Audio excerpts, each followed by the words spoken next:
you guys, and welcome back to a brand new video on my channel. Today's going to be all about the top 10 underrated BG songs. So this is going to be part 1 of this kind of series too. So if y'all have been here for a while, if you're not familiar with the channel, I do top 10 of my favorite blanks. So like top 10 BG songs, Bay City Rollers, so on and so forth. So I got a new idea and I thought, hey, why not make a video about the top 10 underrated BG songs in my opinion. So some of these songs, if you're not like super into the BG, you may never have even heard of a single title about the ones that I've put on this list. And don't worry, I'm going to let y'all know what album they come from. And I just think this is going to be a lot of fun to make like a little bit of a different twist to this like top 10 series. And I did do a BG song list before, which was my top 10 according to Spotify and stuff like that. But this is going to be different, and I think y'all are going to really love it. So let me know if y'all want me to do more of this video after y'all watch this video. With that being said, guys, we're going to jump right in. We're going to jump right on in. So we're going to start off with the fact that there's 10 songs on here. I did also write 2 extra songs just because I thought it'd be pretty fun to include like an extra 2 songs.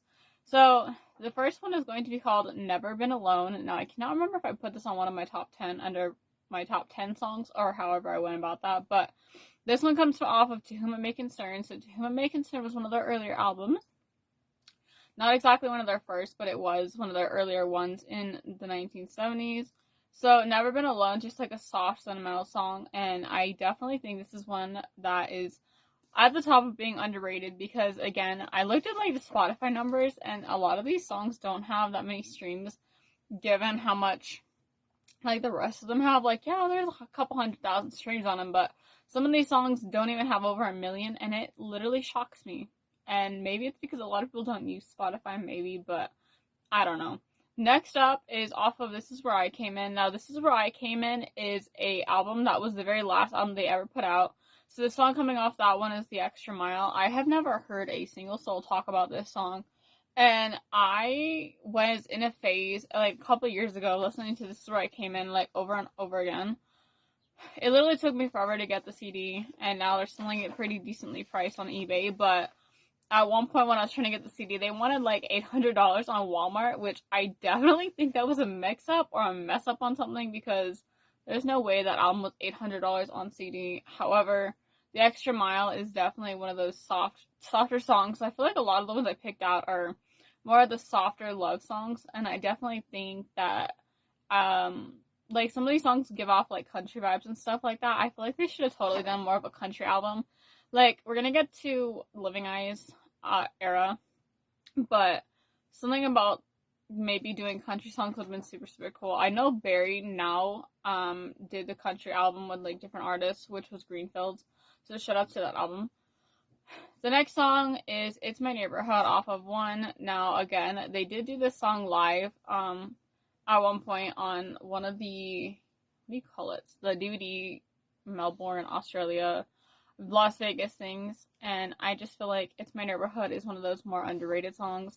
And not a lot of people talk about these songs, and I wish I could find more Bee Gees fans out there. So if y'all are a Bee Gees fan and you're watching this, let me know what your most favorite underrated song is, because I want to see if my opinions are quite similar to the rest of you guys', because I feel like my audience for Bee Gees fans is like a little bit older than me, so seeing like y'all's views and stuff for like people who maybe have grown up with them, or something along those lines, or just saw their music style change as it came out and stuff like that, I think it's super cool. Next up is Wildflower off of Living Eyes. Now this is another Mo lead song.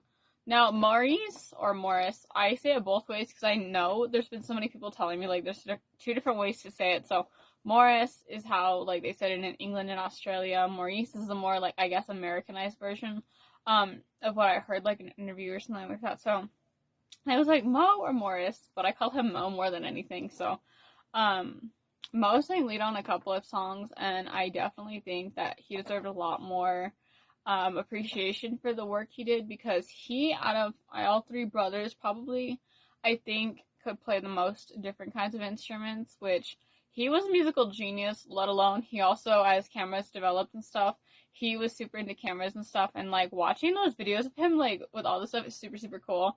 It gives you definitely a lot of insight to who they were as people and not just songwriters.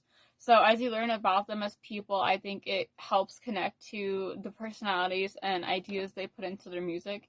And sometimes when you watch these videos, it does kind of feel like you kind of knew them. And, you know, I don't know, it makes me sad all the time because I'm like, Mo and Robin are no longer here, and it makes me sad. Anyways, let's not get depressy espresso in this video.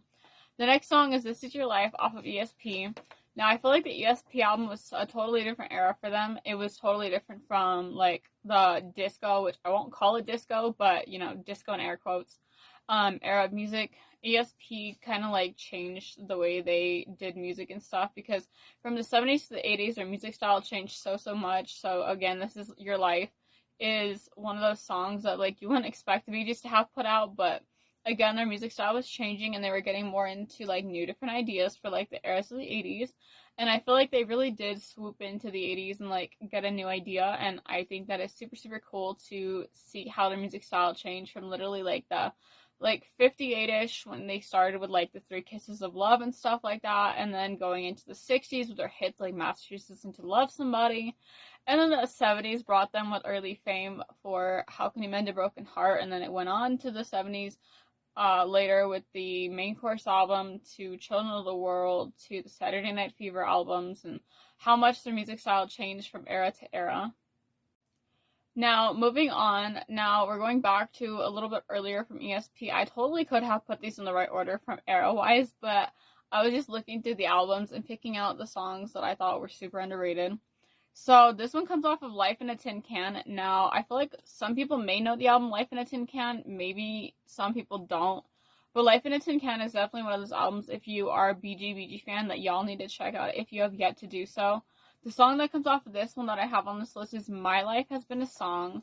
Now, like I said, I feel like a lot of these songs, the titles, you guys might not have heard of. But if you haven't, maybe go check them out, because I definitely think that it's going to expand your horizons and ideas about the Bee Gees, because you're going to realize they were so much more than like Saturday Night Fever and stuff like that. So again, if you're not like a super big Bee Gees fan and you're just getting into their music, or you're being introduced to different songs, I feel like maybe my videos might be a good idea to help you guys figure out some of your new favorite songs.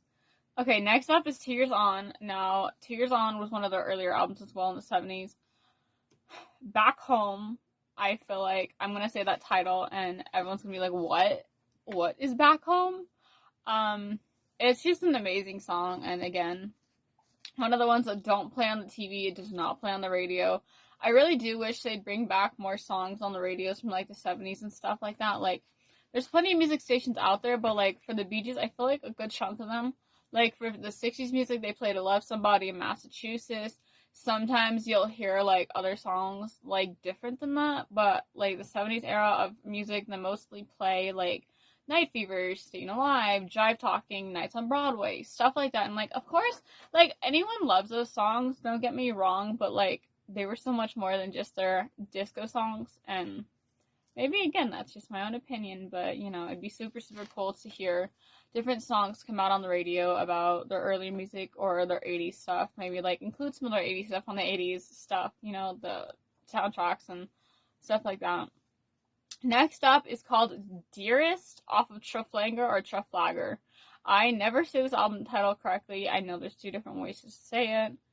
Dearest is another song that y'all are probably gonna be like, what? But yeah, it's an amazing song. Like, I'm gonna tell y'all, all these songs that I picked out for the underrated songs, they are amazing, and I just think they deserve so much more love than they get on a daily basis, because again, looking at those Spotify numbers, they could be a little higher. So maybe with this video, y'all can go stream those songs. Next up is The Way It Was off of Children of the World. Children of the World was after Main Course, which was 1976 for Children of the World, because Main Course was 1975, and then of course everything brought more like disco-y songs.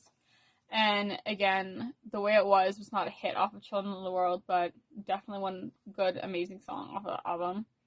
Next up is Never Say Never off of Odessa. If y'all did not know, they have an album called Odessa, Odessa. It's a red album. They released two different versions of it. One had a felt cover, one had like a normal cover. I have the felt cover version of it. And it's definitely super cool to know that there's like an original album out there that was a felt cover, because I feel like they did vinyl so different back in the day, obviously, versus now, because obviously vinyl's coming back, which I love the idea. And it changes as time goes on. Next up is Back to Funk. So we're going into our like little two honorable mentions. So Back to Funk, BACKTAFUNK, off of ESP. Again, like I mentioned, the ESP album was super, super different from the rest of their music, and it just brought about a change in the way they saw and thought about music. And I think that is super cool to, again, see an artist change and grow with the times, because you can't just be stagnant in one kind of music. Like, of course, they went through like so much with the We Hate Disco era from after Saturday Night Fever. That's why they had to go like do a lot of writing and stuff, and then they came back, and that's why Living Eyes didn't do too good. But I feel like that album should have gotten so much more love. Like, okay. And then of course the last one, it's called Subway, off of Children of the World. This song is definitely streamed a lot on Spotify. However, I don't hear anyone talk about the song, so I'm throwing that in here just because of the fact that, like, Subway is such a catchy song and so vibey, and it definitely needs to be streamed a lot more. So let's see those BG numbers on Spotify go up. Let's see their music start trending some more. Maybe make a trend here on YouTube. I think it'd be super cool to see the Bee Gees music come back, quote unquote. However, it'd be like all the underrated music and stuff. That's part of what I'm trying to do here on YouTube, is bring the underrated songs from artists out and get y'all into them and see how y'all think about the way I think. Because I feel like if someone introduces you to a song and you like it, cool. If not, at least you tried. And at least you tried to expand your horizon for different artists. And that's one of the points of these videos, is to help you guys see and open your eyes to new music from these boys, and whether it be Bee Gees, Bay City, or anyone along those lines. With that being said, guys, thank you guys so much for watching yet another brand new video on my channel. I hope you guys did enjoy it. If you did, like, subscribe, turn on notifications so you don't miss a future upload. I am always doing videos all about music, and the Bee Gees are going to be definitely one of those top things that I'm talking about. Robin Gibb, Bay City Rollers, and all of that stuff. Again, y'all can tell me any artists that y'all love, and I will definitely check them out, and maybe they'll be featured in one of these upcoming videos. But with that being said, I love y'all so much, and I'll see you guys in the next video. Love you!